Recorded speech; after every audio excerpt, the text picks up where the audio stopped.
మహబూబాబాద్ జిల్లా కేంద్రంలోని MLC Ravindra Rao camp కార్యాలయంలో మీడియా సమావేశం ఏర్పాటు చేశారు.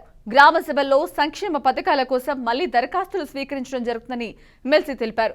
గతంలో స్వీకరించిన దరఖాస్తులను చదివి వినిపించడం, ప్రజాధనం వృధా చేస్తున్నారని విమర్శించారు. సిగ్గు లేకుండా గ్రామ సభల గురించి గొప్పగా చెప్పుకుంటూ 6 గ్యారంటీలతో పేరుతో కాంగ్రెస్ జనాన్ని మోసం చేసిందని మండిపడ్డారు. కళ్యాణ లక్ష్మి పథకంలో తులం బంగారం, మహాలక్ష్మి పథకంలో 2500 రూపాయలు సంపూర్ణ రుణమాఫీ అమలు కాలేదని ధ్వజమెత్తారు.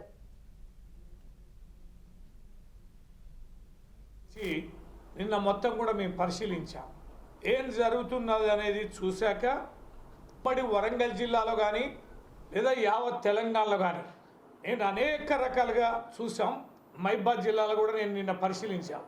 ఎంత ఫార్స్, ఎంత బోగస్, ఎంతటి మోసపూరితమైనటువంటి ఆ సభల కార్యక్రమాలు జరుగుతున్నాయంటే ప్రజల యొక్క ఆవేదన, ఆవేశం అనేది ప్రతి గ్రామ సభల్లో ఎందుకు పెడుతున్నారు ఈ పనికి మాల సభలని? ఏం జరుగుతుందండి? యావత్ తెలంగాణలో అధికార యంత్రాంగాన్ని మొత్తం కూడా కేంద్రీకరించి ఎంతో డబ్బును ఖర్చు పెట్టి ప్రజాధనాన్ని దుర్వినియోగం చేస్తూ పెడుతున్న సభ